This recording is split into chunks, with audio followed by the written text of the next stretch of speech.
It is not 9:30. It is not even close to 9:30. It's 9:29. It's close. You're like 34 seconds away. Well, now we are. When I started the music, that's when officially the program begins. This is the extended edition of KCIM Sports Rewind. Last week was an extravaganza. Today's the extended version of the program today with an extra full minute of content, which we just killed just now. Well, we've been hearing so many calls for extra time. Yes. Yes. People clamoring for us to ramble on even longer than we do. They want to hear Casey. Are we sure we don't get the calls of them telling us to get off the air or something? Yeah. We just ignore those calls. Yeah, we haven't gotten those since Hondo left the show. We got lots to talk about, though. I mean, postseason pairings are out for volleyball, so we're going to be talking about that. Cross country's got state qualifying coming up here in a bit. It looks like we've got, 4 teams locked into the football playoffs, a couple more that could possibly make it. So there's a lot going on for you guys right now. Like, I need to tell you that... you guys are staying up late enough at night writing stuff up, right? Yeah, just waiting for the cross country pairings to be released is kind of all we're doing right now. Should be this week sometime. They play meets next week. But there's a lot of other stuff going on. A lot of great sports happening right now.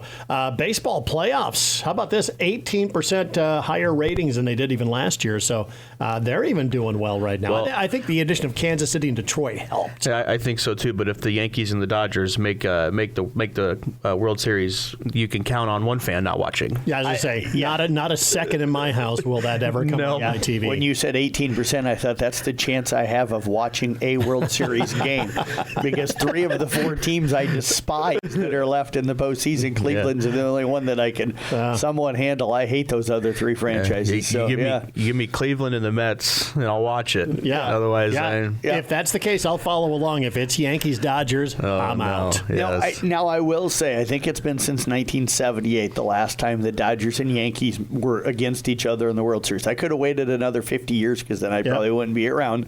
But there is some nostalgia there. I grew up thinking, in the 70s and early 80s, it seemed like it was the Dodgers and the Yankees all the time. So there's a little bit of a pull with that. But, I don't know. And the Shohei Ohtani against Aaron Judge matchup would be kind of cool, but maybe it's the money they make. The billionaires against the billionaires. It's all I see is the teams that bought their teams. Yep. They didn't build them. They didn't develop any talent. They just buy them from other teams. Yep.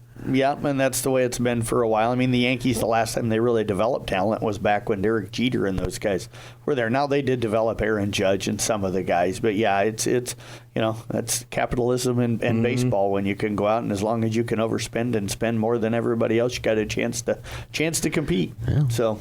By the way, I like your optimism. If I'm alive in 50 years, Casey's the only one that stands a chance for that. Come on, he's going to be here. He'll be here hosting Rewind. Yeah, in 50 years. We're hoping so. We're hoping so. I could be around at 103. All right, you ready for a trivia question here? I could go really old school with the trivia question. It's baseball is the topic of the day today. So I could go really old school, where BKC before Casey. Okay. One that's kind of more current this century. Okay, let's go BC. We'll see if he knows the history. All right. One Major League Baseball player has won a batting title in 3 different decades, the 70s, the 80s, and the 90s. Who is that? The only Tony Gwynn comes to mind. Didn't play in the 70s. But he did play in the 70s. Okay. No. That's a wrong guess. Yeah, I'm trying to think.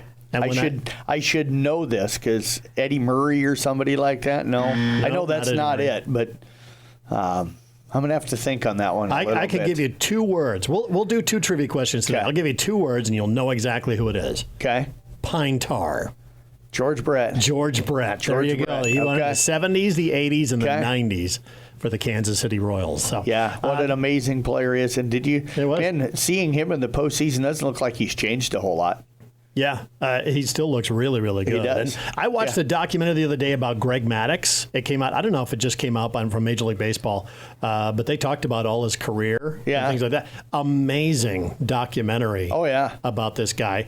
You know, they said he called all of his own pitches by the way he caught the ball from the catcher. Yes. And I'm like, how brilliant is that? And the guy just, I mean, he would set people up months in advance. Oh, yeah. There was the one where he gave up a home run in a game that they already had advanced. They'd already had one. Yeah, and it's like I'm setting him up because I know we'll see them in the postseason, and he's going to expect this pitch then on this count, so I'm going to throw him something different. And he struck him out in the postseason because he set him up during the regular season. Yeah, and he yelled at his catcher, remember that? Remember that? We gave him the home run on that day. So, okay, let's do one from this century here. Okay. 5 teams, of course, have never won the World Series, but there's 4 that have won exactly once in the World Series, and they're all this century. Okay. 2 American League, 2 National League teams.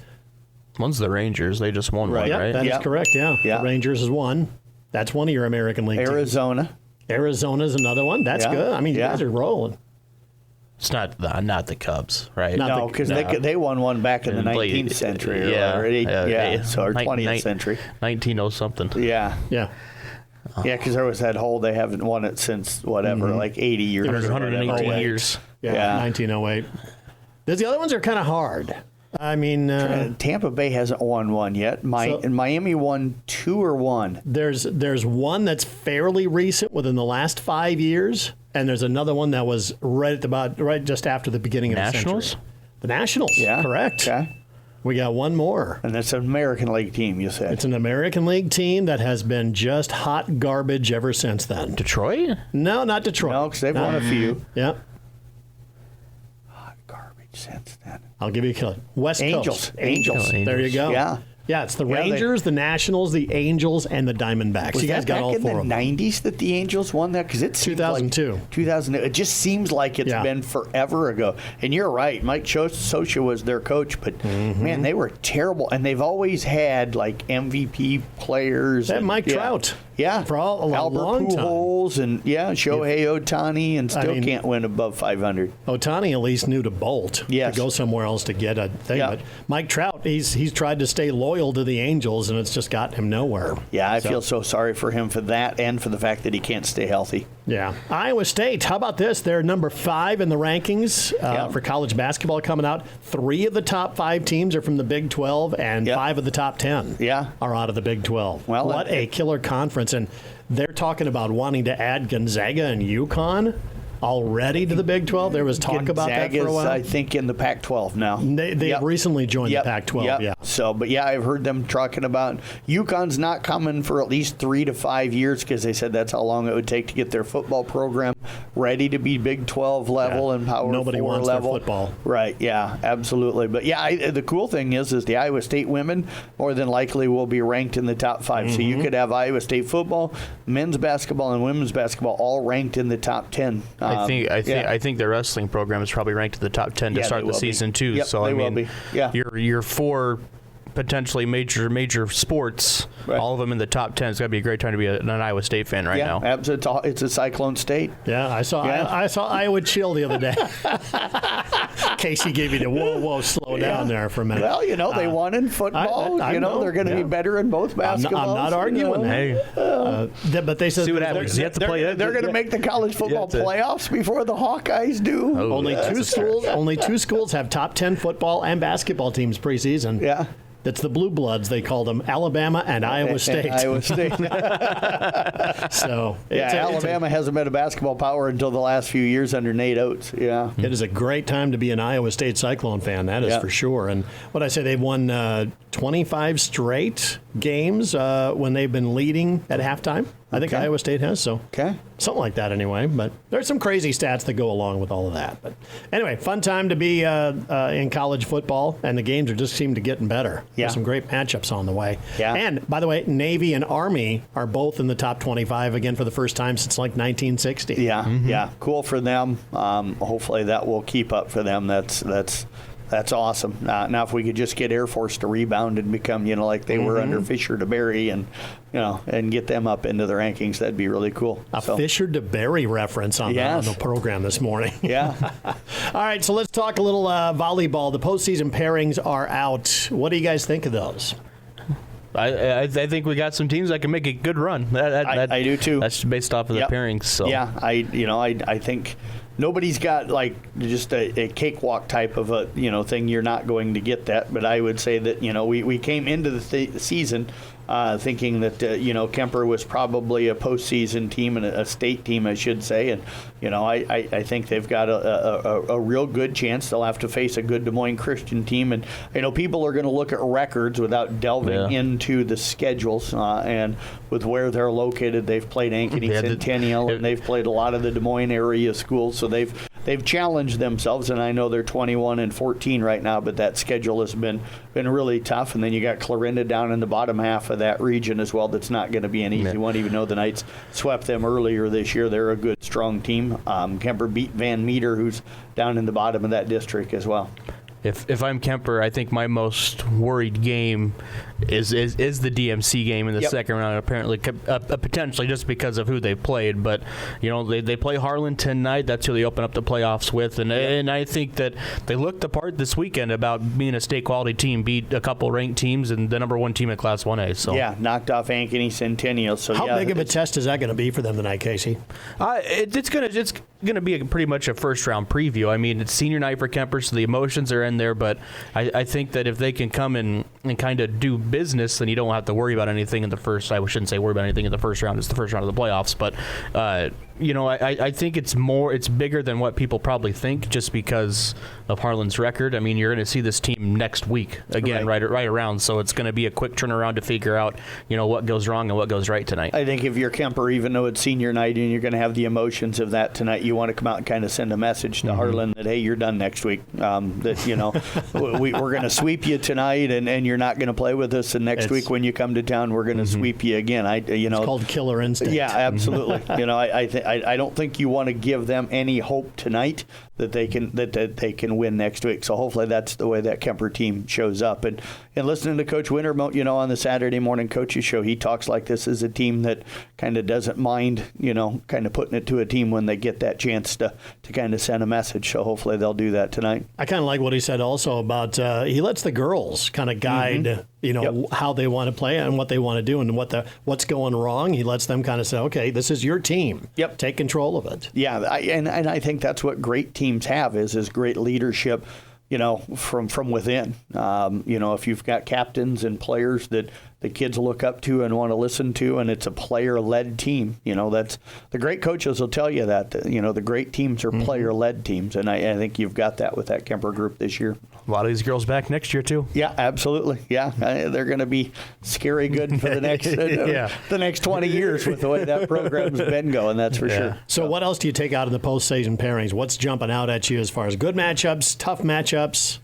The one that jumps out right away to me is the ESAC Ridgeview matchup. I mean, can you get two teams that see each other more often during the regular season and have to face off in the first round of the playoffs? I think this is going to be the fourth matchup. Yeah. Ridgeview beat them twice. ESAC beat them once. So Ridgeview's 2-1 against them. ESAC's got to go up there, but I think ESAC's playing good volleyball right now. Absolutely.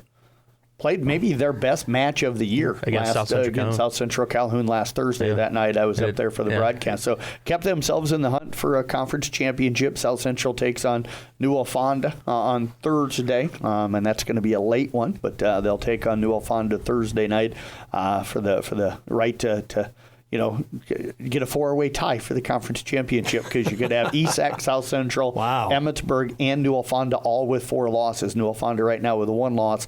The other 3 teams with 2 losses in the conference. So a win by South Central, you have a 4-way tie for first place in that conference. So, isn't that crazy? Yeah. That's a 4-way tie. And they've all beaten each other, so it's not like one of them can say, I beat the other 3 and lost to 2 other teams. Really? So you have to go in the weeds with the tiebreakers if you want to go I don't even route. know if you can chop enough weeds to be able to find the tiebreaker to clear up that mess. You're just going to have to say 4 champions this year. Yeah. So when are the playoffs? When do they start? And Monday. Wow. I thought maybe in a week or two, but postseason gets underway. All of our 1A teams will start on Monday, and then we have, I think, Carroll and Kemper Tuesday. And the 1A teams that advance from Monday will be back in action Wednesday, and we'll have ESAC and South Central Calhoun starting their playoffs. Yeah, because they both got first round. Yeah, they didn't have to play in what you call the first round, the play-in games or whatever. So and stuff. So everybody by Wednesday will have had at least one, if not two, postseason games. And we've got a lot of teams that can win their first round matchups too, so it's not going to be like a bunch of teams that are going to lose right away, I feel like. But in Class 1A, Peyton Shernan host Madrid, a team they've beaten already this season. You got Audubon Coon. The tough thing there is one of our area teams moves on. The other one's season comes to an end, and Glidden Ralston goes up to St. Edmund. That's going to be a tough one, but I think a winnable matchup if they play well. And then you got Arweva goes to River Valley. That'll be a long, tough road trip. And then ICAM Manning, I think they've got a chance to go up and get Woodbury Central.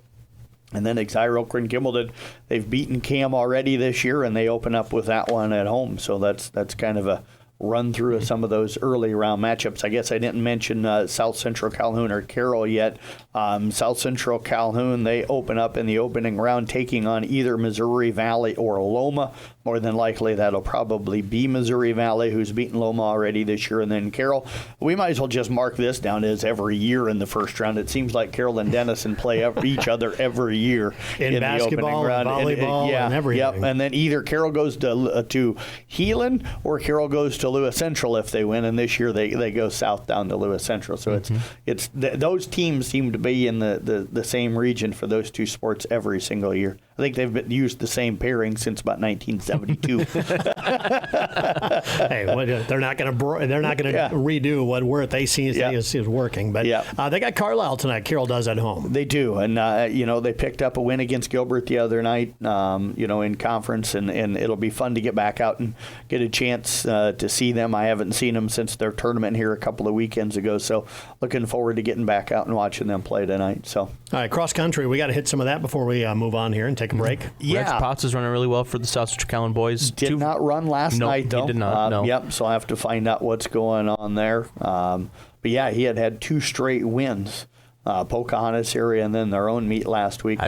You can correct me if I'm wrong, but I think the lowest he's finished in a meet is second. No, he's had 1 or 2 that I think were a little bit lower than that. I think. I was going to say, but not much lower, but a little bit lower. Yeah, he's been running really well this year for South Central Calhoun. Probably been our most dominant and consistent of the boys.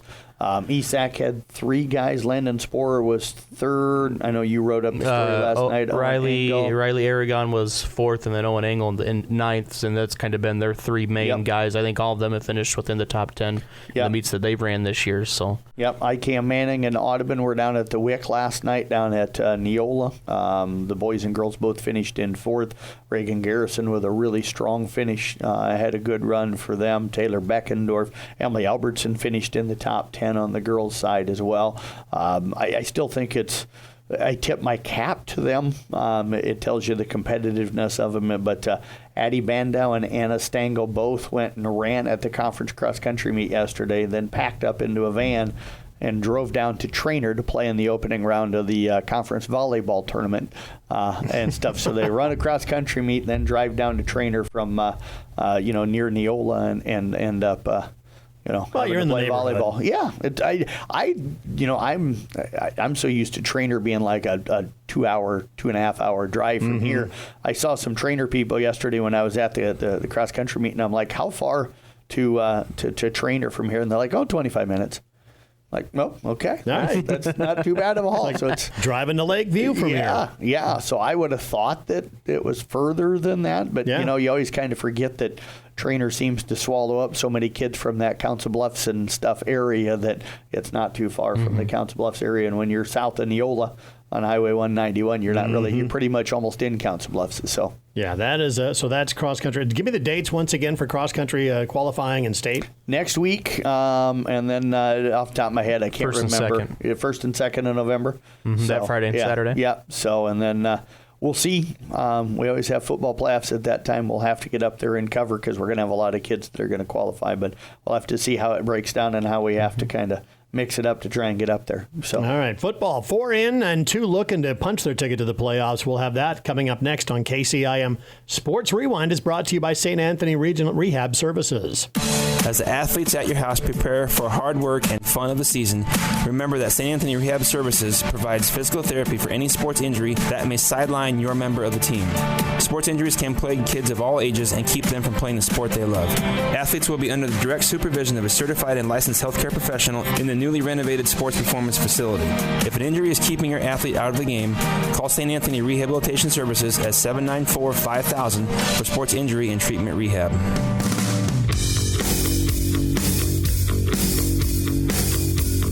It is hard to believe that this week is week 8 high school football at KC. This season has just flown right by. It seems like it does every week. I think was it this past week? If you listen to the Brinks Series preview show, me and Jeff are like, hard to believe we're already in potentially teams wrapping up district titles. Last week I have a couple more teams that could sneak into the playoffs this week, and so it's regular season, last regular season game for all the area schools except for Carroll. Carroll will play this Friday, and then they have a week 9 game as well. But playoffs start next week already, and it's hard to believe, with volleyball and football playoffs getting kicked off within the same week. And we got our Weeva, who has a chance to get in, on Friday with the win at Booyer Valley. The same thing that happened. I think their schedule literally played out the same way it did last year, besides they picked up a win against Glidden and Ralston. But our Weeva's got a chance to get in the playoffs with a win at Booyer Valley, and then I believe... I'd have to look at the schedule, but we have a couple other teams that have a chance to sneak into the playoffs as well. Glidden Ralston. Yep, Glidden Ralston is a hopeful there.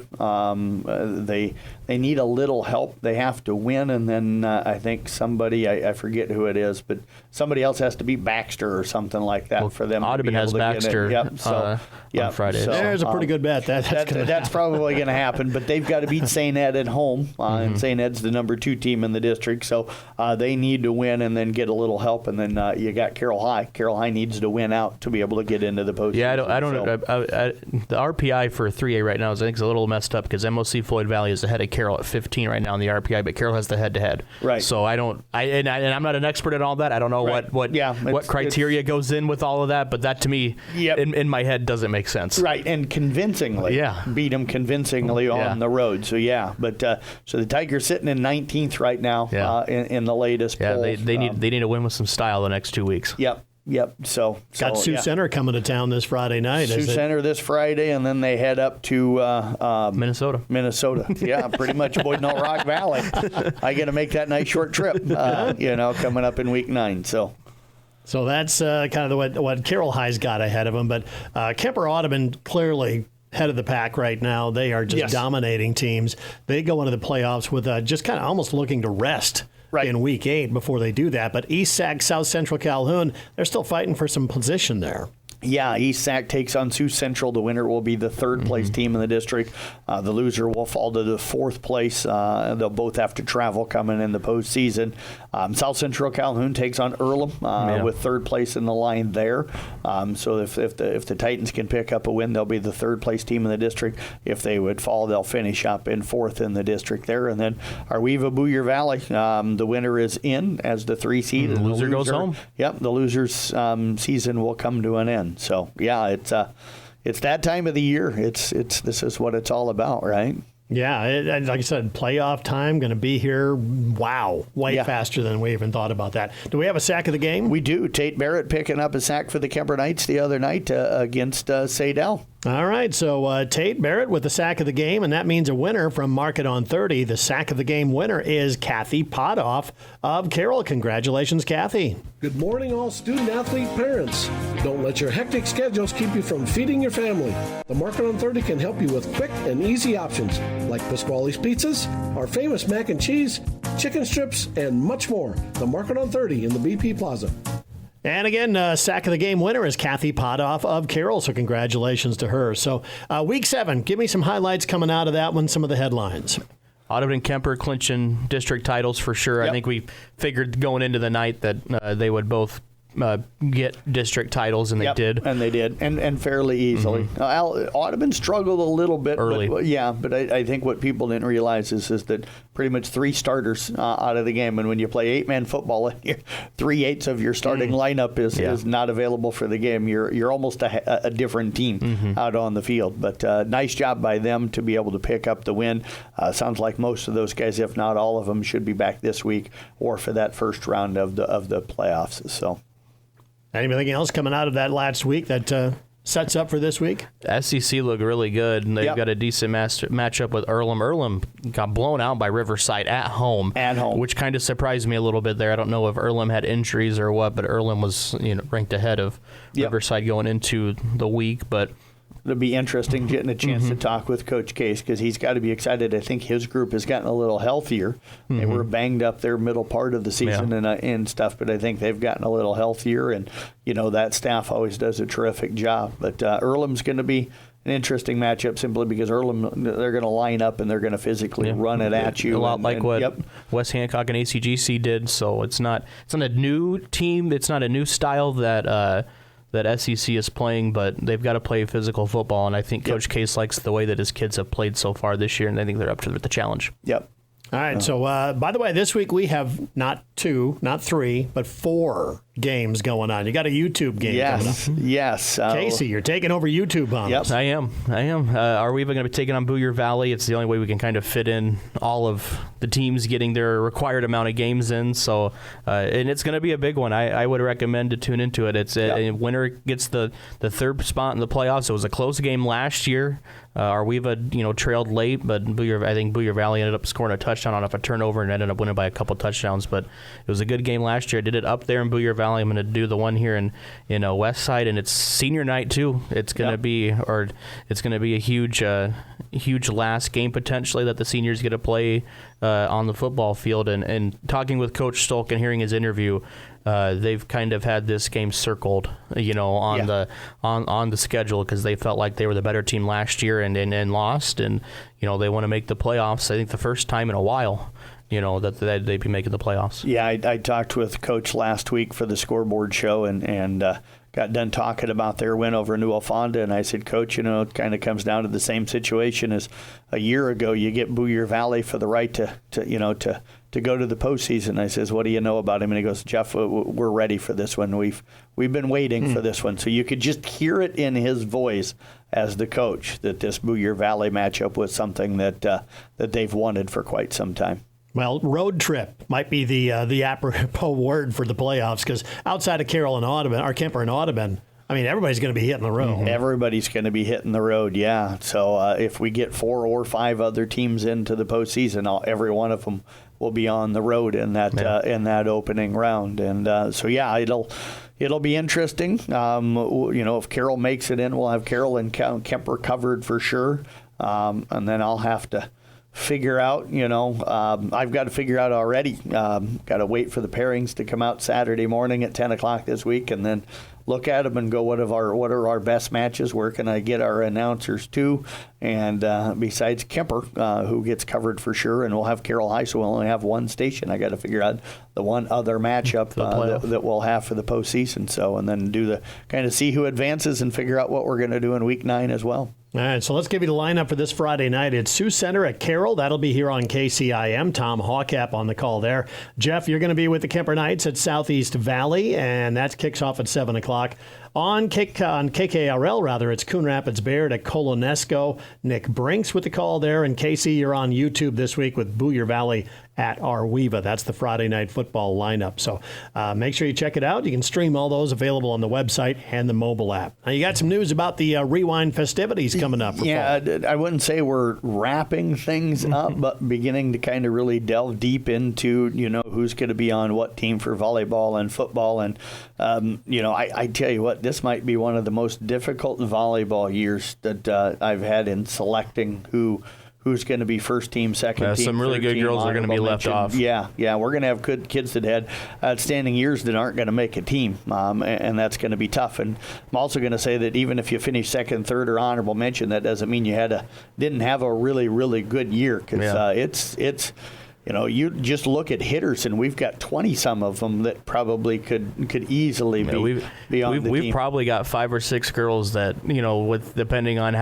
who finishes and how their seasons end, could be the player of the year, and it's kind of crazy. Yeah, and football-wise, going to be the same thing, looking at offensive and defensive players of the year and stuff like that. But, yeah, I sit here, and every week I kind of break down all of the kids and the seasons that they're having, and I keep like a rankings going as the season goes on. That's kind of how I spend my Sundays a lot of times when I'm not typing up the recap stories. And trying to get 8 kids fit into the first team. It's like I got 15 of them that deserve to be on first team, but you can only get 8 of them on there. So it's not going to be easy, and all of us that have to kind of sit down and decide that. But again, we'll announce the kids and coaches that are being invited coming up October the 28th. So less than 2 weeks away, because today's the 15th, right? So we've got to get this starting to wrap up in a hurry. Yeah. And what's the date of that all start? November the 10th again. It'll be right after state volleyball wraps up and before the state football state stuff down at Cedar Rapids, or up at Cedar Rapids, gets underway, because there was no other real place that we could fit things in. Yeah. Yeah, you're so squeezed on dates, it's hard to imagine that you can find anything else even possible. But that is KCIM Sports Rewind for this week. Don't forget, when you're following along with the playoffs or anytime with local sports, download that mobile app. Casey and Jeff do a phenomenal job typing up all the stories, reviews, stats, everything you need. Search CB Sports Network in your app store, and you can find the Carroll Broadcasting Sports mobile app.